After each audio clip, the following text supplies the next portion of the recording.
하나님 말씀은 요한복음 11장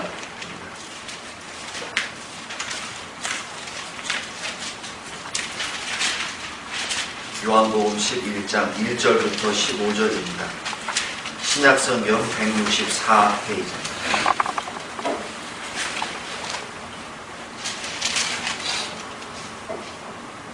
요한복음 11장 1절부터 15절까지 우리가 잘 아는 나사로 이야기입니다. 제가 읽겠습니다. 하나님의 말씀입니다. 어떤 병자가 있으니 이는 마리아와 그 자매 마르다의 마을 베다니에 사는 나사로라. 이 마리아는 향유를 주께 붓고 머리털로 주의 발을 닦던 자요, 병든 나사로는 그의 오라버니더라. 이에 그 누이들이 예수께 사람을 보내어 이르되, 주여 보시옵소서, 사랑하시는 자가 병들었나이다 하니, 예수께서 들으시고 이르시되, 이 병은 죽을 병이 아니라 하나님의 영광을 위함이요 하나님의 아들이 이로 말미암아 영광을 받게 하려 함이라 하시더라.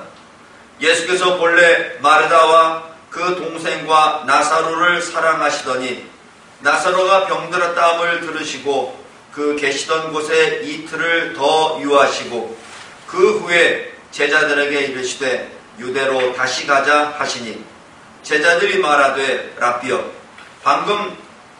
방금도 유대인들이 돌로 치려 하였는데 또 그리로 가시려 하나이까? 예수께서 대답하시되 낮이 12시간이 아니냐? 사람이 낮에 다니면 이 세상의 빛을 봄으로 실족하지 아니하고 밤에 다니면 빛이 그 사람 안에 없는 고로 실족하느니라. 이 말씀을 하신 후에 또 이르시되 우리 친구 나사로가 잠들었도다. 그러나 내가 깨우러 가노라. 제자들이 이르되 주여, 잠들었으면 낫겠나이다 하더라. 예수는 그의 죽음을 가리켜 말씀하신 것이나 그들은 잠들어 쉬는 것을 가리켜 말씀하신 줄 생각하는지라. 이에 예수께서 밝히 이르시되 나사로가 죽었느니라. 내가 거기 있지 아니한 것을 너희를 위하여 기뻐하노니 이는 너희로 믿게 하려 함이라. 그러나 그에게로 가자 하시니. 아멘. 아멘.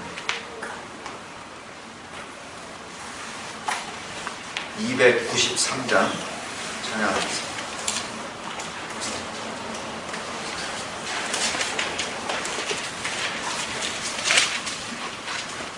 통합찬송가 414장입니다.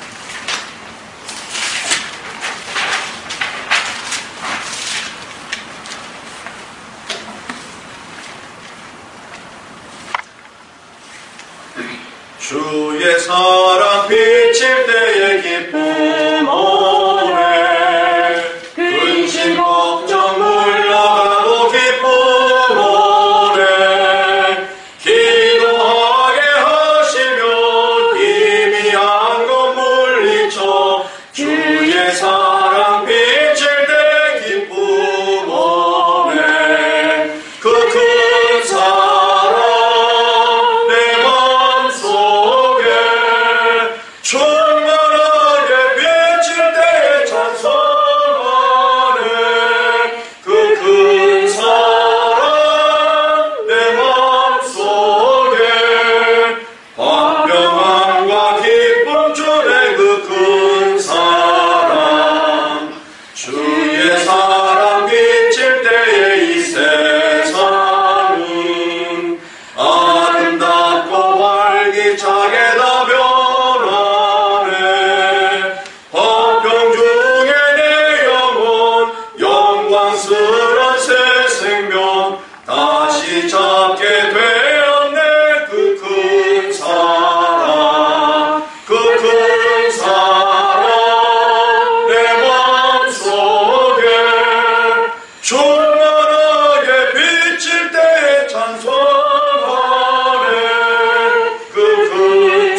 예수님께서 좀 이상한 행적 중에 대표적인 하나입니다. 나사로는 예수님이 사랑하시던 형제였습니다. 예수님께서 사역을 하시면서 나사로의 그 위중함의 소식을 들었습니다. 보통 같으면은 예수님께서 분명히 바로 달려가셨을 것입니다. 그런데 이상하게 이때는 예수님께서 이틀을 머무십니다. 그리고 예수님이 도착하시고 난 다음에는 이미 죽은 지 나흘이 지난 상태에 도착하게 되죠. 그래서 예수님은 지금 이 나사로가 있는 그 지역으로부터 걸어서 한 이틀 거리에 떨어져 있다고 추정이 됩니다. 그런데 4절에 보면은 예수님께서 이상한 말씀을 하십니다. 이 병은 죽을 병이 아니다. 하나님의 영광을 위함이다. 하나님의 아들이 이로 말미암아 영광을 받게 하려 함이다 라고 말씀하십니다. 제자들은 이게 무슨 말인지 잘 깨닫지를 못했죠. 그리고 11절에 보면은 우리 친구 나사로가 잠들었도다 라고 말씀합니다. 그리고 이 말씀에 대하여 요한 사도가 이렇게 주석을 내립니다. 13절에 예수께서 그의 죽음을 가리켜 말씀하신 것이다. 이렇게 말씀합니다. 그러니까 그때까지는 모든 제자들이 예수님이 하신 말씀이 무엇인지 잘 모르는 상태에서 그냥 이틀이 지나가 버린 것이죠. 그런데 14절에 굉장히 놀라운 말씀을 하십니다. 예수님이 나사로가 죽었다.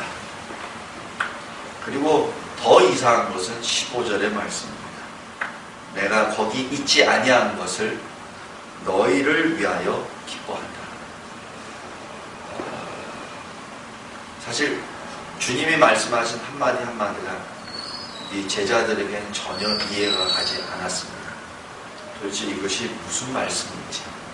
그러면서 결론적으로 너희로 믿게 하려 함이라 라고 말씀하십니다. 여기서 크게 두 가지만 보겠습니다. 첫 번째 하나는 왜 나사로에게 즉시 가시지 않았을까? 주님께서는 나사로를 이렇게 부르십니다. 우리 친구다. 우리 친구다 라고 말씀하시면서 왜 빨리 가지 않으셨을까?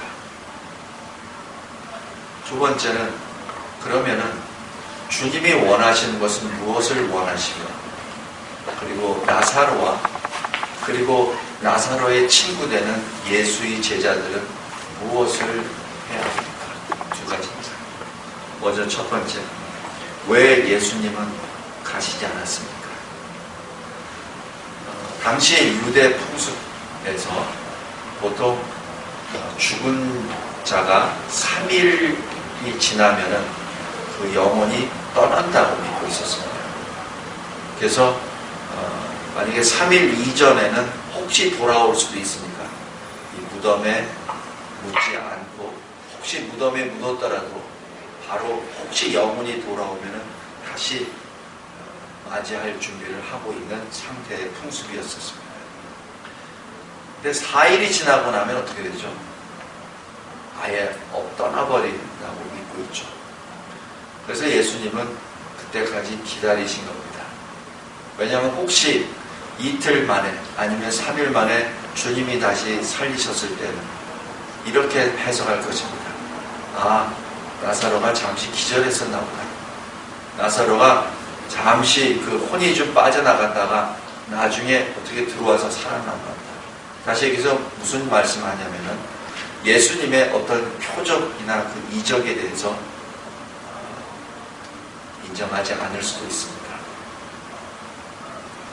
예수님께서는 그러한 모든 이유들을, 모든 질문들을, 의욕심을 다 묻어놓기 위해서 이틀간을 그냥 거기서 유하시고 이틀 후에 나사로가 죽은 지 나흘이 지난 후에 주님이 도착하셨죠.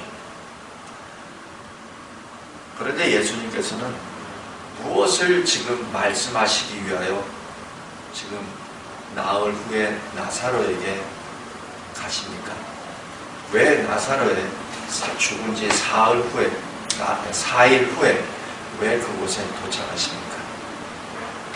주님이 말씀하십니다. 믿게 하게 하려 합니다. 그런데 무엇을 믿게 하는단 말입니까? 우리 주님이 바로 그리스도이심을 믿게 하려 하는 것입니다. 주님이 완전히 죽었다고 판정된 사람, 그리고 그 살이 썩어져 가고 있는 그 시신을 다시 살리신다는 그 표적을 하나님만이 하실 수 있는 것이죠. 많은 주변 사람들에게 그것을 보여주기 위함입니다. 그러나 많은 사람들은 결코 그 사건을 믿음으로 받지 못합니다. 누가 믿음으로 받죠? 오직 제자들만이 믿음으로 받습니다. 즉 주님께서는 이러한 이적을 행하는 데 있어서 많은 사람들을 위한 것이 아니요 주의 제자들을 위한 것입니다. 제자들이 실상 예수님과 함께 동행하고 예수님이 그 수많은 이적을 나타내시고 하나님의 권세를 가진 설교와 강론을 계속하셨음에도 불구하고 아직까지 제자들은 예수님이 그리스도임을, 하나님의 아들이심을 그렇게 확실하게 믿지 못한 상태였습니다. 주님은 바로 그것을 지금 짚고 넘어가기 위함입니다. 성도 여러분, 우리는 많은 아픔이 있습니다. 육의 아픔도 있고 영의 아픔도 있고 또 우리와 같이 살고 있는 가족들의 아픔도 있고 친구들의 아픔도 있습니다. 이곳에 온 이유는 그 아픔으로부터의 어떤 해결점을 찾고자 하는 것이 아닙니까? 왜 나에게 이런 아픔이 있습니까? 왜 나에게 이러한 어려움이 있습니까? 왜 나에게 이러한 풀리지 않은 문제들이 끊임없이 나를 위협합니까? 성도 여러분, 거기에는 분명한 하나님의 뜻이 있습니다. 거기에는 분명히 하나님과 나와 해결해야 될 문제가 있습니다. 혹시 믿음이 부족하다면 그 믿음을 위하여 주님이 그 고난을 우리들에게 주신 것이라 믿습니다. 주님은 말씀하십니다.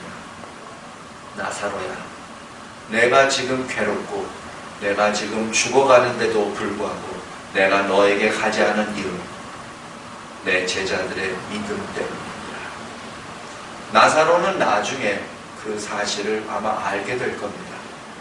그래서 나사로가 나중에 무덤에서 나온 이후에 그의 삶은 늘 주님과 함께 동행합니다.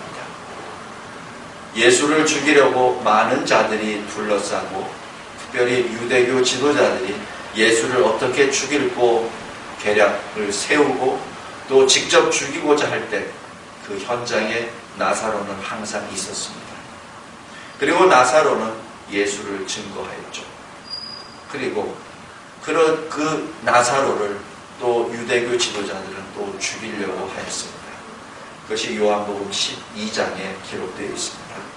성도 여러분, 왜 나에게 이러한 어려움이 있습니까? 왜 나에게 이러한 고난이 끊임없이 닥쳐옵니까? 예, 우리들의 믿음 때문에 그렇습니다. 우리에게는 해결할 수 없는 문제나 그러나 하나님께서는 불가능이 없습니다. 하나님께서는 분명히 하나님의 선하신 뜻이 있고 하나님의 방법이 있습니다. 선지자가 이렇게 말하죠. 하나님의 방법과 나의 방법은 다릅니다. 하나님의 때와 나의 때는 다릅니다. 하나님의 생각과 나의 생각이 다릅니다.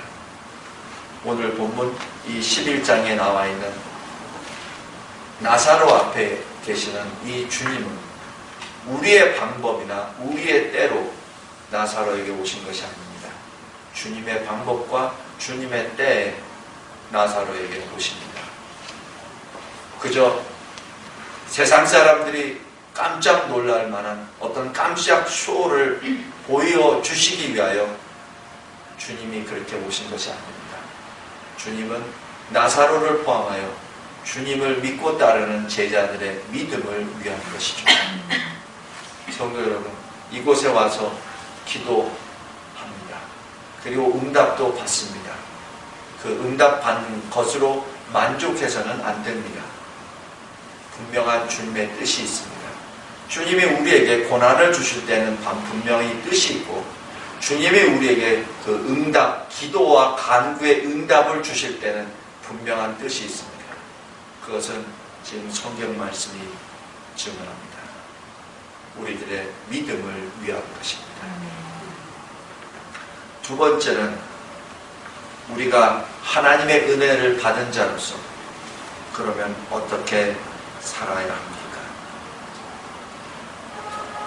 하나님의 은혜를 헛되이 받지 마십시오. 하나님의 은혜는 거저 받은 것입니다. 그러나 거기에는 분명한 이유와 목적이 있습니다. 하나님의 은혜를 헛되이 받지 마십시오. 사도 바울이 고린도후서 6장 1절에 이렇게 말씀합니다. 하나님의 은혜를 헛되이 받지 말라. 하나님의 은혜를 받은 자는 새 옷을 입어야 합니다. 과거 옛사람의 구습으로부터 벗어나야 합니다. 분명 하나님께서 뜻이 있기에 우리에게 고난을 주셨지만 그 고난의 때를 통과시키고 난 다음에는 주님은 분명히 새 사람으로 다시 거듭나기를 원합니다. 우리가 중생함을 받고 새로운 생명을 얻은 자 크리스찬이 되었지만 그러나 늘 우리의 삶 속에는 우리의 옛사람이 우리를 늘 괴롭힙니다. 거기에 자유로운 크리스찬은 아무도 없습니다. 그래서 늘 우리는 영적 전쟁에서 싸워 이겨야 합니다. 우리들의 능으로 감당할 수 없기에 주의 이름으로 늘 기도하며 간구합니다. 하나님께서 말씀하십니다. 새 사람을 입으라. 그리스도를 입으라. 살려주는 영이시는 그리스도를 입으라. 하나님의 은혜를 헛되이 받지 말라. 하나님께서 왜 은혜를 베풀어 주셨는지 그 뜻을 분명히 알고 그 뜻을 쫓아 순종하라. 말씀을 맺겠습니다. 예수께서 이렇게 9절에서 말씀하십니다. 낮이 12시간이 아니냐. 낮에 다르라. 밤에는 빛이 없으니 넘어질까 우려됩니다. 낮이라고 하는 12시간, 우리에게 주어진 인생은 정해져 있습니다. 영원토록 이 세상에 거하는 것이 아니죠. 또 주님이 우리에게 말씀으로 은혜를 주시는 그 시간도 영원한 시간이 아닙니다. 우리에게 믿음이 생길 만한 그러한 시간만큼만 주님이 주십니다. 성도 여러분, 우리는 하나님을 만나고 싶죠. 하나님의 사람으로 하나님을 만나고 싶습니다. 그러나 우리 마음대로 하나님을 만나는 것은 아닙니다. 만날 수도 없습니다. 언제 만나죠? 언제 만날 수 있습니까? 언제 하나님의 얼굴을 뵐 수 있습니까? 하나님께서 우리에게 오셨을 때 가능합니다. 그것은 하나님이 결정하십니다. 우리가 원한다고 해서 하나님이 우리에게 오시는 것은 결코 아닙니다. 하나님의 때가 있습니다. 마치 낮이 12시간이듯이 우리에게 오시는 하나님이 계실 때, 하나님이 우리에게 오셨을 때, 말씀으로 우리에게 다가오셨을 때, 그때 받으시기 바랍니다. 기도와 간구를 통하여 주님이 우리에게 감동을 주셨을 때, 성령의 감동을 주셨을 때, 그때 아멘 하시기 바랍니다. 그것이 우리가 마음대로 되는 것이 아니요 주의 성령, 우리 안에 거하시는 주의 성령이 우리를 감동시키셨을 때, 우리에게 그 진리의 빛을 조명해 주셨을 때, 우리 주 예수 그리스도께서 주신 말씀을 생각나게 하여 주시고 우리가 영으로 아멘하게 하여 주셨을 때 우리는 하나님을 만날 수 있습니다. 하나님께서 우리에게 주신 그 고난을 기쁨으로 감당하시기 바랍니다. 분명 쉬운 일이 아닙니다. 그러나 주님의 선하신 뜻이 있다는 것은 주님이 우리와 함께 동행한다는 사실이 아닌지요. 그러기에 아멘 합니다. 우리에게 주어지신 그 고난은 결코 기쁨이 아니라 고통입니다. 그러나 그 고통 가운데 늘 주님이 우리와 함께 계신다는 사실을 잊지 말기 바랍니다. 그 주님은 우리에게 그 고난을 통과하라고 명령하십니다. 그리고 고난의 끝에 주님이 우리를 맞아주십니다. 주님은 이러한 모든 역경을 통하여 우리에게 믿음이 더욱더 굳건하게 강건하게 세워지기를 원하십니다. 그것이 주님의 뜻입니다. 그래서 주님이 이렇게 말씀하십니다. 보라, 지금이 은혜 받을 만한 때요, 지금이 구원의 날이도다. 기도하겠습니다. 하나님 아버지, 감사하고 감사합니다. 주님이 주신 말씀에 따라 늘 저희들이 아멘하게 하옵소서. 세상을 의지하지 않고 인생을 의지하지 않고 오직 하나님만을 의지하게 하옵소서. 우리들은 나사로와 같은 존재였습니다. 몹시 아팠었습니다. 그리고 죽었었습니다. 우리들의 죄와 허물로 죽었었습니다. 우리가 어찌할 바를 모르고 우리가 어떻게 호흡해야 될지 모르는 상태로 우리는 무덤 속에 있었습니다. 주님이 우리에게 다가오셨습니다. 우리가 아무것도 할 수 없을 때 주님이 오셨습니다. 그리고 명령하셨습니다. 일어나라. 그리고 우리는 주 앞에 무릎을 꿇고 있습니다. 주님께서 주신 새 생명으로 호흡하며 주를 찬양하는 경배자로 삼아 주셨습니다. 하나님 감사합니다. 이러한 저희들을 이름 하나하나를 불러주시고 주의 아들로 삼아주시고 빛의 아들로 삼아주심에 감사드립니다. 낮에 움직이는 자 되게 하옵소서.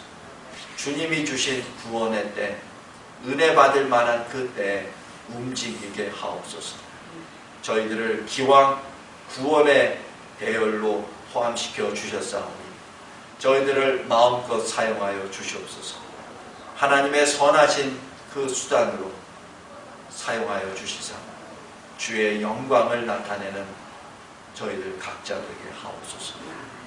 하나님 감사합니다. 오늘 모인 모든 주의 백성들 위해 주의 사랑과 은혜가 넘치게 하옵소서. 예수 그리스도의 이름으로 기도드리옵나이다. 아멘. 아멘.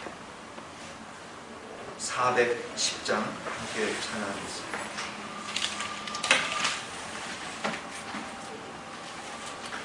통합찬송가 468장입니다.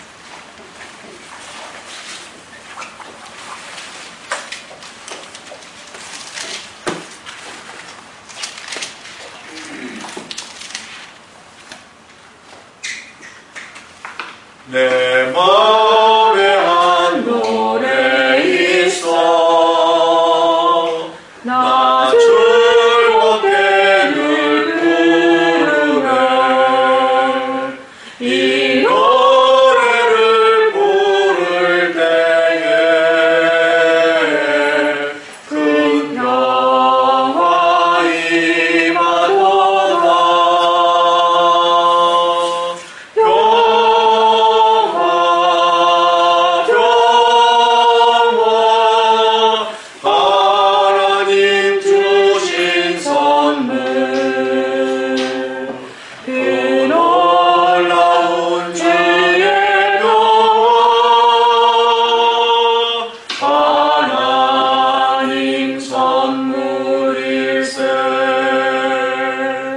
주 십자가 지심으로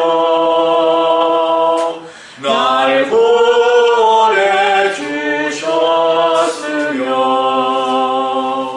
주 예수님 고난받아 나 평화 누리도다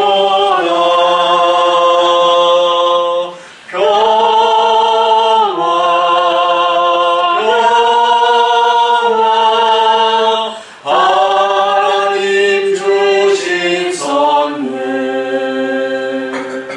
그 놀라운 주의 평화 하나님 선물일세 나 주님께 영광 돌려 참 평화가 넘치도다 주 하나님 은혜로서 이 평화 누리도다 평화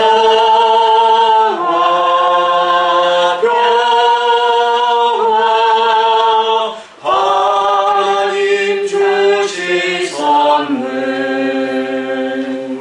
그 놀라운 주의 평화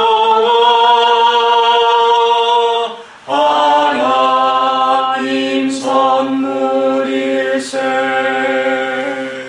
이 평화를 얻으려고 주 앞으로 나아갈 때 주 예수님 우리에게 이 평화 주시도다 평화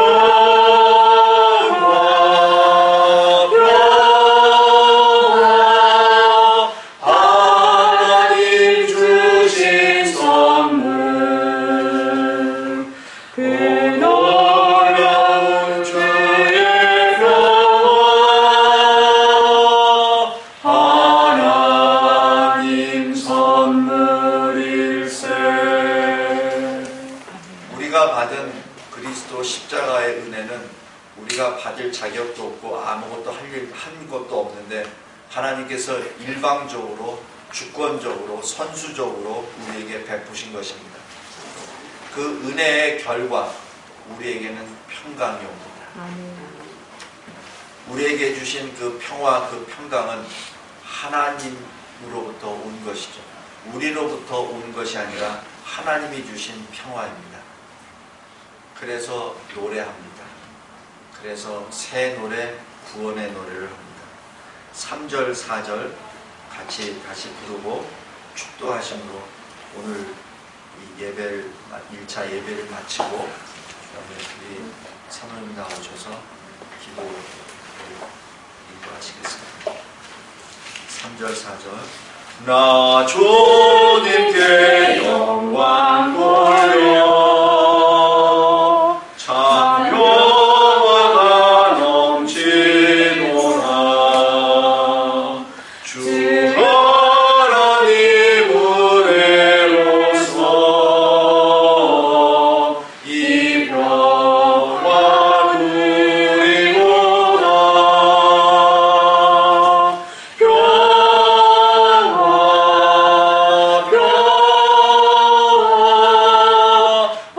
하나님 주신 선물 그 놀라운 주의 평화 하나님 선물일세 이 평화를 얻으려고 주 앞으로 나아갈 때 주 예수님 우리에게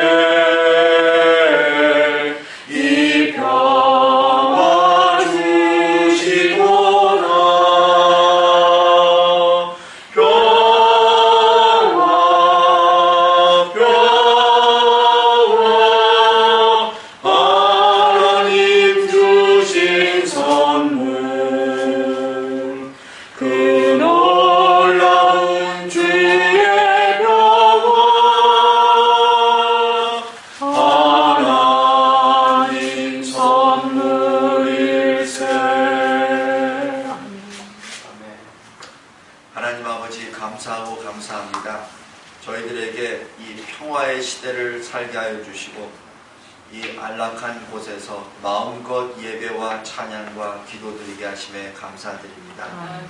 특별히 우리 장애란 장선수 강지용 성도님이 주께 귀한 헌물을 드립니다.